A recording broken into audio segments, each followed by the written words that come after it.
In this episode, we head to the lush forest of Xiaoxinganling, where we will experience the old ways of an ancient forest hunting tribe. Also, we'll experience northwest Heilongjiang's exotic volcanoes and lava fields. All this right here on Travelogue.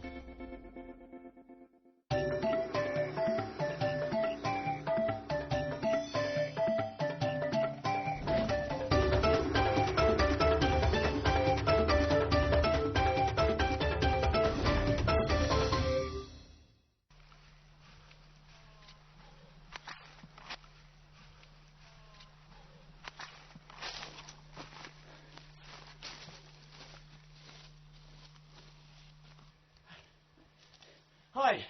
In today's episode of Travelogue, we made it all the way up north Heilongjiang, HEIHE. And HEIHE is known for its vast forests, its volcanic geoparks, and also its ancient hunting tribes. And during the winter, this entire area is covered in layers of snow thanks to those blistering Siberian winds. But we're here in the summer, and we're going to be able to see this place in all of its summer splendid glory. I'm Gareth Edwards. Welcome to Travelogue. Welcome to the Heilongjiang series. Although Heilongjiang province may be one of the most visited regions in China, the forests of Xiaoxinganling and Daxinganling still manage to remain alluringly unspoiled. Blessed with some of the nation's most fertile lands, the forests here contain 80% of China's Korean pine. And with howling Siberian gales and temperatures plummeting as low as -40 degrees, it's hard to imagine coming here without layers, and I mean layers of thermals. But make no mistake, Heilongjiang is beautiful, and in the summer it can be hot, especially during the day. And even though most of the foreign guidebooks will tell you that the weather at this time of the year is mild, right now it feels like I'm on a beach in Spain without the beach.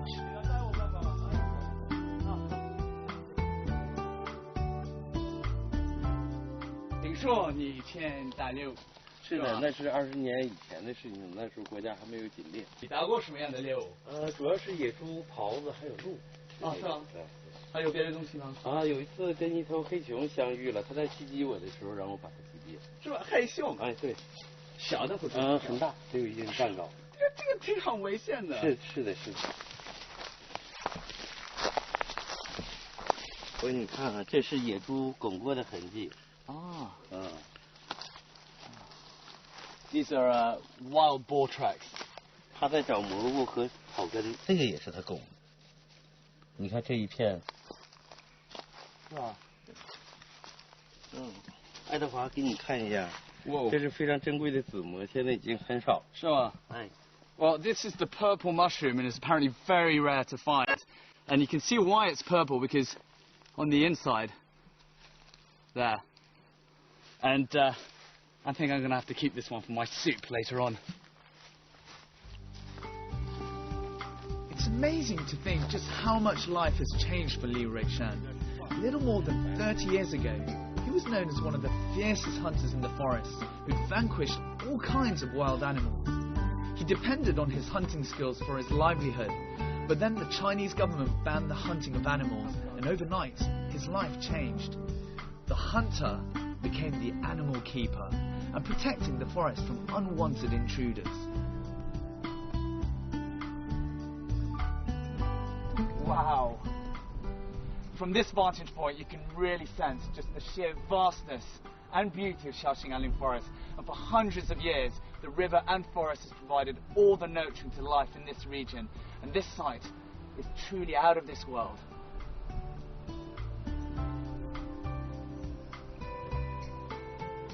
Meandering its way through the lush forest of Xiaoxinganling is one of the cleanest rivers in Asia, the Dajiang River.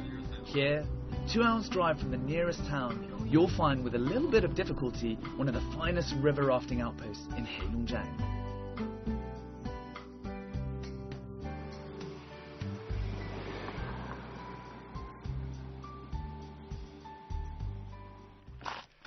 Okay, so you might want to know this. This river, the Dajiang River, is referred to by the Man ethnic minority as Jabila, which means rapid river. And yes, this is perfect conditions for whitewater rafting. The only catch to this all is that it's very hard to find. But the upside of that means that it's not commercialized at all. It's just you, me, all of us, and the wilderness. Let's go.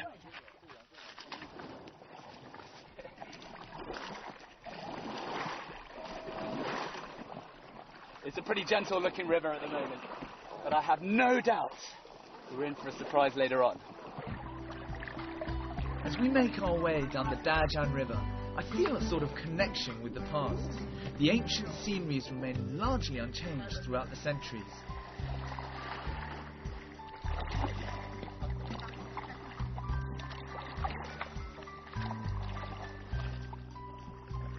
They shouldn't complain. The water's some of the cleanest waters in Asia. They say it's like one of the 3 cleanest rivers in the whole of Asia. They should be loving it. If you're looking for a unique way to enjoy the beautiful scenery around the Dajian River, but without the rapids, then this is the place to come. You'll only get wet if you want to. Stay away from my cameraman! Leave him alone! You're right, Matthew. Yeah. Again. 5. Freedom!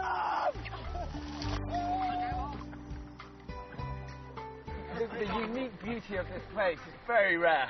It's absolutely amazing landscape. It really... I'm trying to... Oh, whoa. Actually, that's all right. Oh, that's nice to know, actually, that... yeah, it's pretty safe, you know. It's only about half a metre deep, so it's safe even for you kiddies out there. I'm kind of embarrassed how I reacted at that.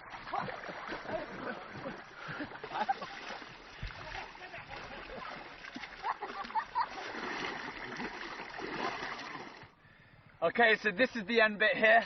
Took us about 40 minutes of rafting to get here, and apparently the entire length of this goes on for 2 days. So for you serious rowers out there, this is the place to come. Anyway, I'm going to get off here. See you later. We only spent half a day rafting down the Dajian River, but if you're keen, you can continue to Xinsheng Township or even further. Coming up next, listen to the ancient Orochen songs, witness their old ways of making tools out of nature, and experience life as a hunter among the Orochen.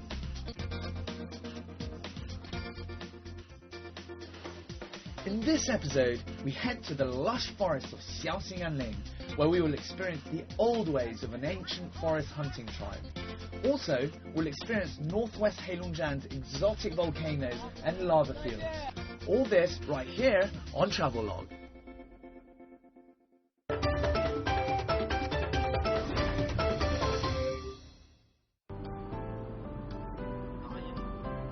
Xinsheng is our next stop, and it's the home of one of the few remaining Orochen hunter tribes. Orochen means people using reindeer, and these ancient hunters have lived in the forests of Xiaoxinganling and Daxinganling for centuries. There are said to be some historical connections between the Orochen and the indigenous ethnic Sami people of Scandinavia. Both these groups were among the first to tame reindeers, and both roamed the mountains and forests of their respective domains hunting. But life in the forest was harsh, and in 1953 the Orochen were urged to leave and relocate to Xinsheng. So the first thing I wanted to see was just how the Orochens had kept up with customs and traditions. And on my right, you can see, this is the old town where they first settled in 1953. Nothing remarkable at all, just usual bungalows. But on my left here, you have, in commemoration for the 60th anniversary since they first settled here, you've got this. And these are bungalows, but shaped like the old teepee tents that they used to have when they originally lived in the forest. You could say this is Orochen style, 21st century. It's hard to imagine what it was like living in the forest, but being super inquisitive, I'm keen to get a first-hand account. So I head over to find the oldest lady in the village, Ge Changyun. She's not only a living encyclopedia of Orochen culture, but also happens to be one of the last remaining makers of traditional Orochen hunting clothes.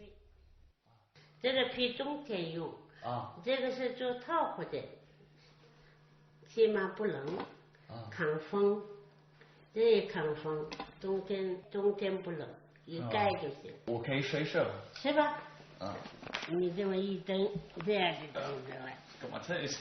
哎， Great. 这么这样的。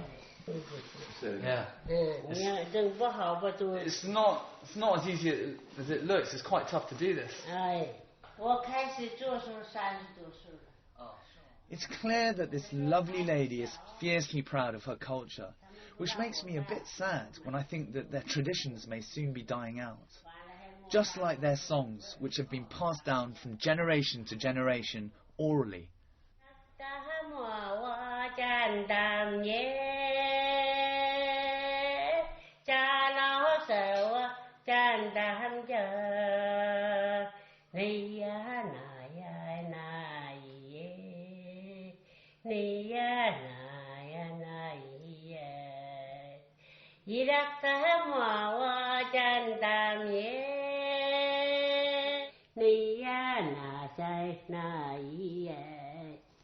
Wow. 谢谢谢谢，是什么意思？什么？我唱白桦树，我是唱年轻人；我唱松树，我就唱邻居，就是邻居人。啊。我唱那个什么槐树，我就唱心里话。你能给我一个Orochen的名字吗？能，牛儿舞特。是吗？聪明的孩子，牛儿舞特。牛儿舞特。牛儿。牛儿。牛儿。牛儿。你别使劲。牛儿舞特。哎。So my name牛儿舞特. That's the pronunciation. Means smart boy, clever boy. Courageous boy, no? Okay, no, just smart boy. 谢谢啊，谢谢。好嘞，好嘞。不晓得。拜拜。哎，再见。再见。牛儿舞特，聪明的孩子。The Orochen are a tribe steeped in history and tradition. Above all, they're a canny lot who make use of everything the forest has to offer. One of the many traditions that has survived the test of time is the use of birch bark.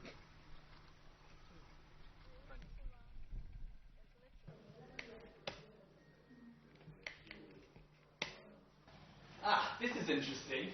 This is birch bark right here. And in case you don't know, the Orochens used this for making a lot of tools in the past and a lot of handicrafts. 你好。你好。你好。你现在做什么呢？现在做装刀的壳。是吗？这里。哇，很厉害。That box is made from birch bark. Amazing. Historically, they lacked the means of making pottery or ceramics, so they turned to birch bark to make their daily utensils. The Orochen's birch bark utensils have many advantages. They're portable, durable, waterproof, and resistant to corrosion. In fact, they use birch bark to make anything, from bowls and boxes to baskets and suitcases and even boats.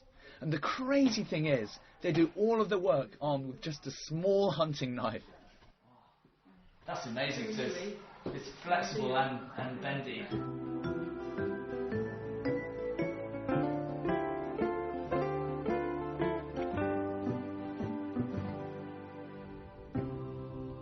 Well, it's early in the morning, but that's fine by me because today is hunting day.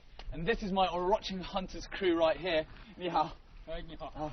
这个马已经准备好了吗？准备好了。哪匹马是我的？骑这匹吧。This is my horse right here. And the horses in Orochen communities are treated with the highest respect. They don't do any hard labor or any farm work at all, and they're treated like friends. I hope this guy's going to be friendly with me. Mo Tai Chang has been hunting since he was a young boy, and he's going to be our guide for the hunt. So this is some of their traditional Orochen gear, but they'll only wear this during winter. Right now it's too warm, it's not the right time of year. 这个帽子很奇怪的。Alright, so the reason they wear this is not only because it's very warm, but the other deers or the prey will think that he's one of them, so it's easier to get closer to the prey. 这个手套是。这个口是专门看着猎物把手伸出来。是吗？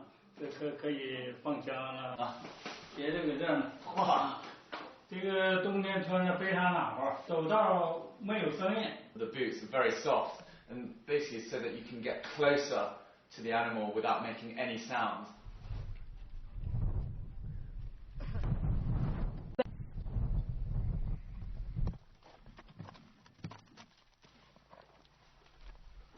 been about 15 years since I last got onto a horse. This guy better be good to me. Come on then.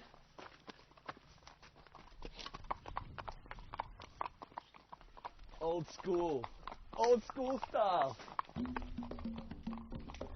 In the old days, the Orochen were animists. Before each outing, they would worship the mountain god to bring them luck for the hunt.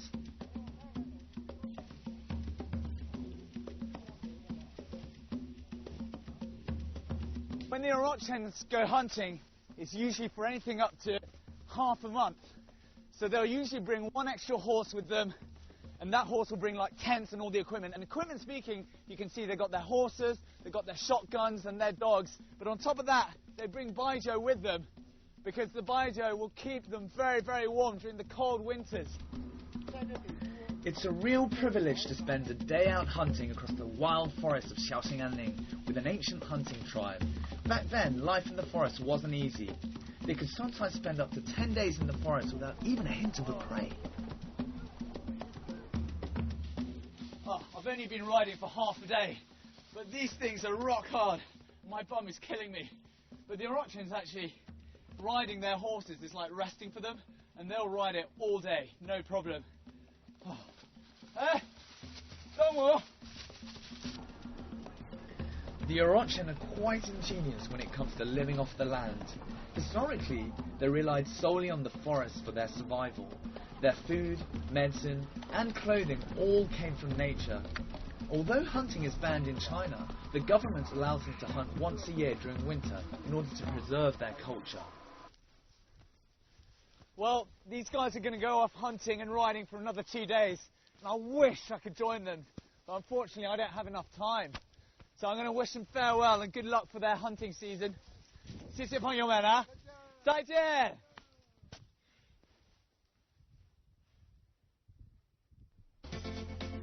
Join us on a trip to the summit of a young volcano, taste its magical waters, and dip into the curative pools of Wudalianche. All this coming up next. Set amid the wild and remote landscape in the northwestern part of Heilongjiang is arguably the province's most prized natural wonder, Wudalianche. Wudalianche means 5 interconnected lakes, and it was formed over 200 years ago when lava from a volcanic eruption blocked the North River.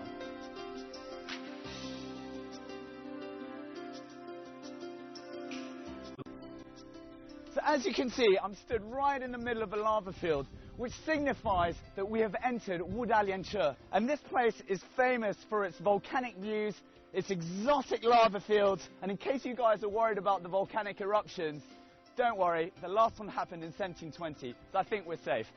Well, at least we hope so.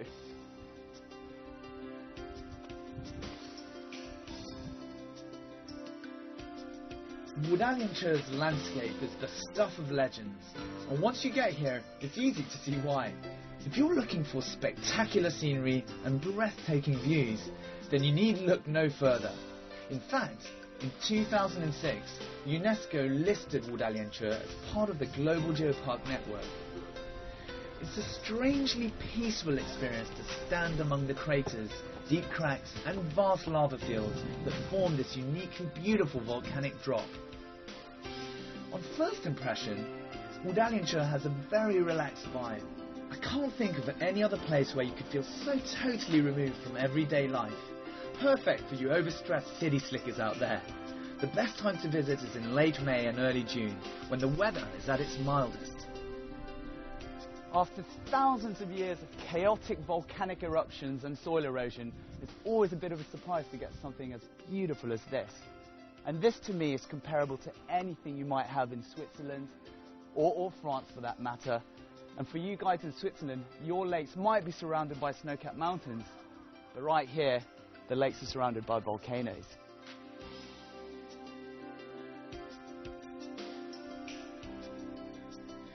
Right, after some serious sightseeing, it's time to rest my weary limbs and settle down for a well-earned cup of tea. One of the first things most people tend to worry about when they go on holiday to somewhere as remote as this is the accommodation. But fear not, I could certify that Wudalianche has more than enough choices of luxury places to stay at. One thing to bear in mind though is that prices are fairly steep. Well, what do you expect when you visit landscape that's out of this world? Thankfully for me, Travelogue's going to take care of the bill. Or hopefully. Besides spectacular scenery, the area is famous for its mineral springs that are thousands of years old and allegedly have healing qualities. There are 3 main drinking wells from which you can partake of the naturally carbonated water. For the record, there is a limit on how much you can take home with you, but I guess that comes as no surprise given that the water ranks alongside the best in the world. So right here is one of the wells where the special water comes from. And this water is over 18,000 years old. I'm going to try a little bit because apparently it's very good for the digestive system and many other ailments that one might have. Let's try a little bit. Oh, yeah. I'm actually very thirsty right now.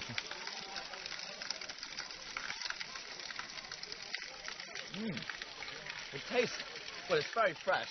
And it's got a kind of irony taste to it. And it also tastes pretty salty as well. It goes down very nicely. Have a bit more of that.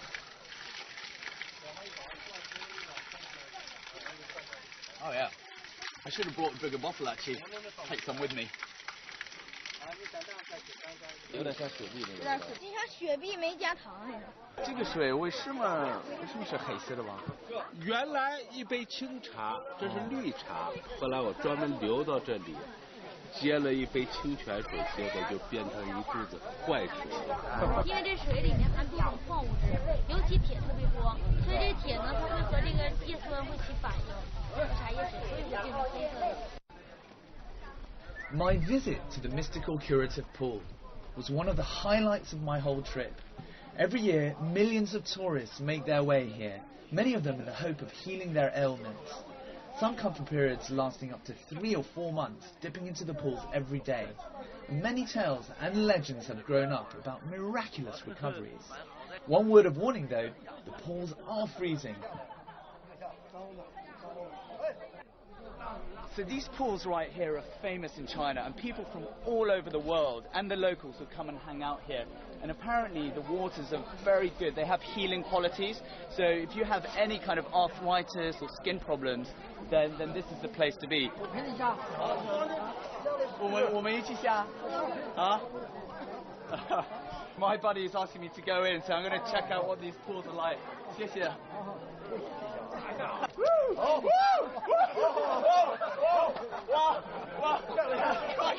It's pretty cool.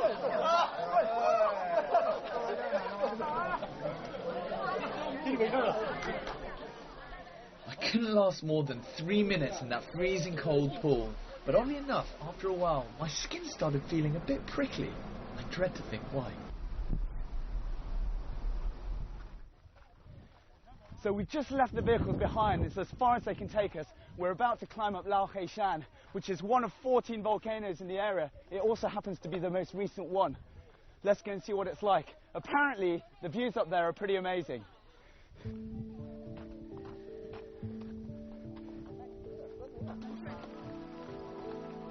If you're looking for epic panoramic views of the volcanoes and the 5 interconnected lakes, then I suggest you head up to HEIHE Shan. I'd also suggest you come here near the end of your trip, as it's fun to recognise the places you've seen previously during your stay at Wudalianche. Unfortunately, we haven't made it quite yet. If you want the best views here, you've got to carry on right ahead to the top. No pain, no gain.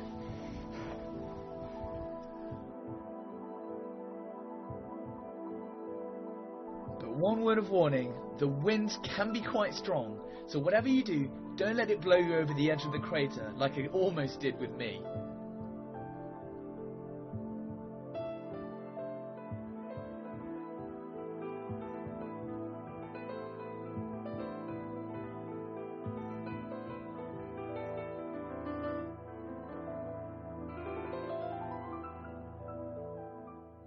Woo! I'm on top of HEIHE Shan, which literally means Old Black Mountain. And I'll tell you what, it's a very steep walk up here and it takes about 30 minutes, but the rewards are bountiful. You can get amazing, awesome views from here, from the volcanic crater. And just look at this. Over there, you've got HEIHE, which means stone sea. And if you think about it, it kind of looks like a vast ocean of lava rocks. And over here, you've got the 5 interconnected lakes. And right there, on the right, is the oldest volcano. It's over 1,000 years old. And the left one is the tallest one out of the 14 volcanoes in this area. This is once in a lifetime.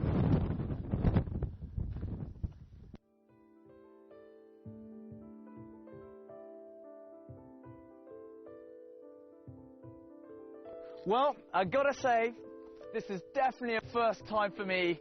We've enjoyed the delightful welcome of the Orochen, and we've also come to what I think is probably one of the most beautiful places I've ever seen, Wudalian Che. And I gotta say, it's the first. I've never stood in the middle of a lava field before, and it really makes you think just how much nature has given to us and just how we should respect it. Anyway, I hope you've enjoyed the show. I'm Gareth Edwards, and I'll catch you next time on Travelogue.